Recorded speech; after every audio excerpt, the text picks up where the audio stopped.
So today is a special day because the second installment in my fantasy series, The Crown and the Cage God, came out today, September 5th. This is book 1, part 1. This is book 1, part 2. You follow the same characters along the same journey, but it goes a little bit farther. They dig a little bit deeper. The hardships are harder, and it's a little bit longer.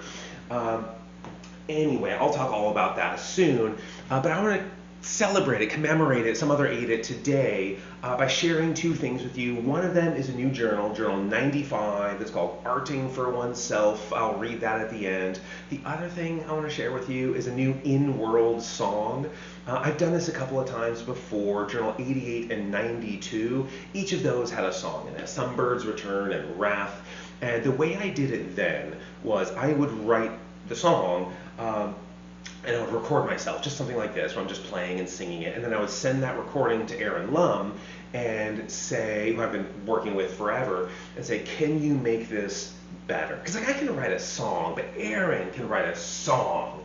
And that's what I wanted, was that kind of power behind it. And so he would take my draft and create his own version. And then in those journals, 88 and 92, I share both my version and Aaron's version with you. And this one, I didn't do that. I didn't record myself, playing and singing, because I didn't really write the music. All I wrote was the lyrics. I wrote out all the words.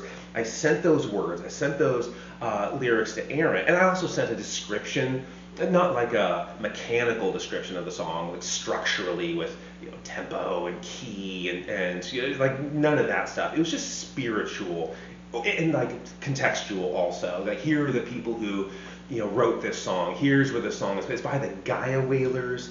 And the Gaia Whalers they're River Valens. They were once part of Rindor, but there was a cultural split between the Noah Kreska, sort of the land-loving city folk, and the people who permanently reside at sea. That story, it just gradually unfolds in the book.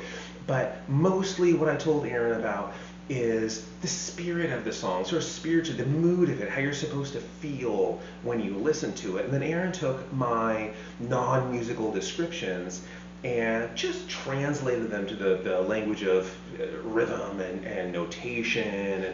And so I wrote the words, because the words exist in my world, and so that's part of the lore of my world and narrative of my world. I have to write that. But then Aaron did everything else for this song, and everything else includes, there are 4 drawings.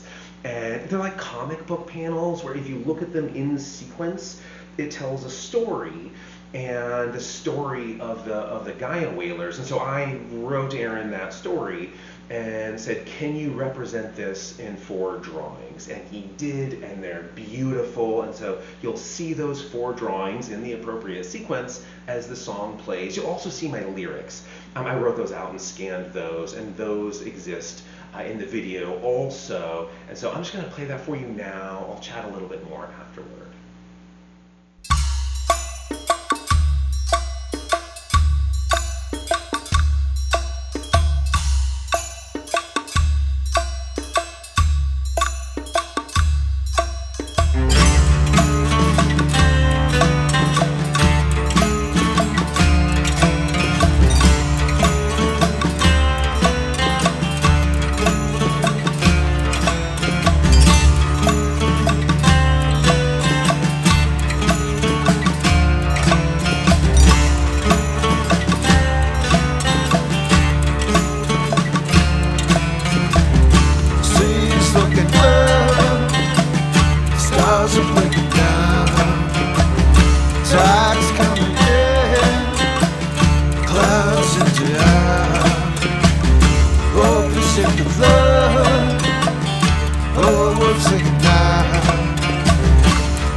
Okay, that was The Empty Sea. And what makes these songs so special, all of these art projects with Aaron so special, is we've been doing this since we were kids. And we went to the same elementary school, and in our 20s we had a band together and we wrote a bunch of songs. But when I was 29, I moved out to Connecticut from Oregon. And the next year, Aaron moved to Japan, also from Oregon, and we've never been on the same continent since. It doesn't stop us from doing art like this, where we send each other things back and forth, but the last time we did art in the same room, we were painting on the same canvas. There were these paintings of bookshelves, and you can see them in the Some Birds Return video, the paintings that we had done on the exact same canvas. But Aaron is the only person, like antipodal parts of the world, the only person who really sees art exactly as I do. The integrity of it, right? It has to be so packed with human soul. And as evidence of this, he sent me a picture of his drum kit. It's just he pulled a bunch of pots and pans out of his kitchen and banged on them a little bit, recorded it, and then looped that. So those are the drums in The Empty Sea. But Aaron also understands the balance between inspiration, kind of the muse of it all, and composition, the work, the labor that's required to bring a vision to life. And our skills are so different too.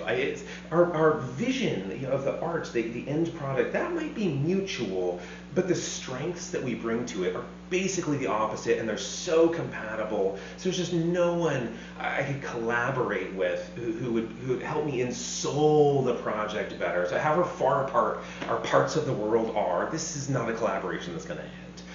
As long as life permits. So for today, that's The Empty Sea. For tomorrow, many more projects to come. But let's move on to the journal now. Journal 95, Friday, September 5th, 2025, Arting for Oneself. Hi, everyone. I grew up in Salem, Oregon. Every few months, we would take a family trip to Dallas to visit some of my parents' friends. It was about 15 miles away, and halfway there, we would pass Rickreall, which smelled like the end of the world. "What is that smell?" I shrieked from the back seat the first time I was struck by it with the ferocity of a Mike Tyson uppercut. I'm sure my parents explained that Rickreall Dairy has a bunch of cows, which create a manure lagoon, which the farmers use as fertilizer.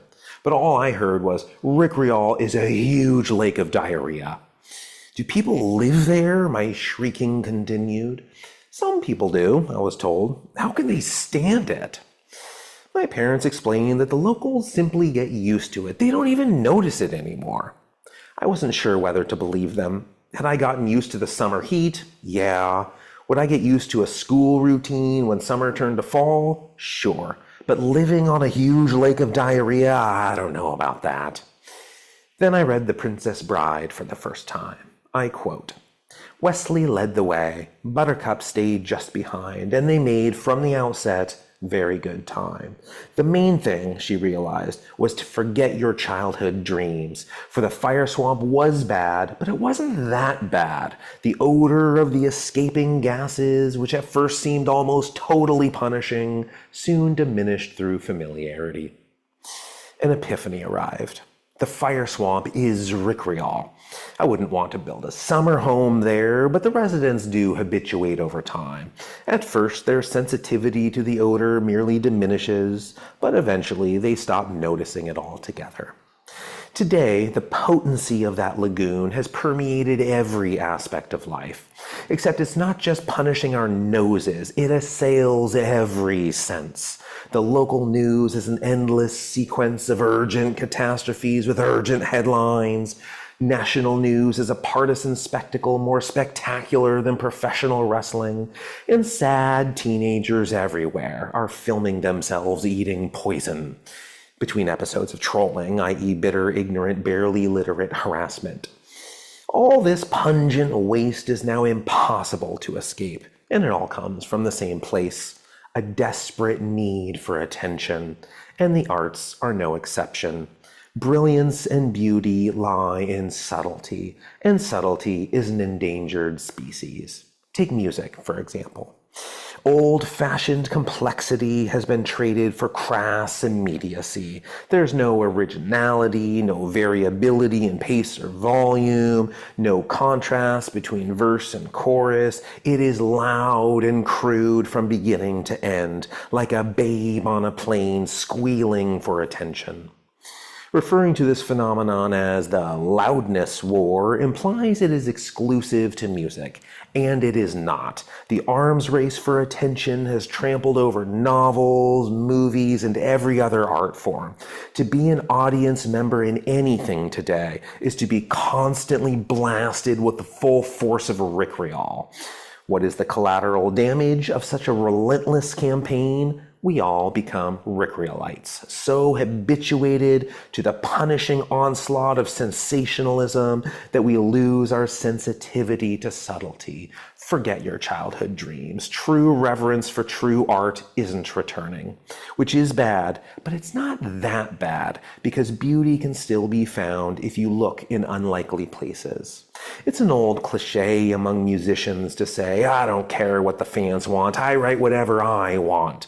That used to feel insulting, but today I think a lack of audience consideration flags something real. We're returning to an age of starving artists, where the only genuine art is arted for oneself. All right, that's it. When I started writing this journal, my initial theme was sugar, how some people eat sweet stuff to such excess that a peach, right, which is basically nature's candy, that it no longer tastes like candy. People need to add sugar. The same is true with like grapefruit or milk. If you need to add sugar, you're desensitized. But then as I was thinking about milk and habituation, of course, vitriol comes to mind, and so the whole theme changes. They actually went out of business, the vitriol dairy, in 2023. And Marie and I drove by, we passed by in 2024, and it wasn't the fire swamp that I remember so fondly from my formative years, and so that became the theme of the journal instead. But the point is the same. It doesn't matter, right, how your work is received, because art is not well received today. I'm sure you've noticed. How could you not? I mean, just look at the lagoon waste that is circulating on social media, and imagine how, I don't know, anyone from like Bach to Kurt Cobain, how would they characterize contemporary music, in there, or like in, novels or other writing forms? I mean, from Shakespeare to Oscar Wilde and William Goldman, like what would Oscar Wilde say about the pop culture ephemera that's just so celebrated on social media today? Or let's say you can write, with the same prowess as any of those legends. I mean, you're Oscar Wilde reborn. You're better than Oscar Wilde. Paper has never been dressed in such beautiful attire, such elegant and inspiring sentences. Like Shakespeare reads like Stephanie Meyer by comparison. Doesn't matter. You're still going to get infinity thumbs down by teenagers with soapy guts if they think it will get them attention. And the same is true now. It doesn't have to be the traditional arts. You could be a baker, and you're the best there ever was. Like a Paul Hollywood handshake would be received as an insult. You're that good. And so you go to cook up a dish, and like the creator of the universe stocked your pantry. In your fridge, there's no limitations. There's like Eden figs in here, and you make something that delicious is so inadequate as a description. I mean, it's literally divine, and you serve it, and it's going to be criticized by anybody who thinks they can get clicks, anybody who thinks they can get a little attention for themselves. So it just doesn't matter how anything is received by the public.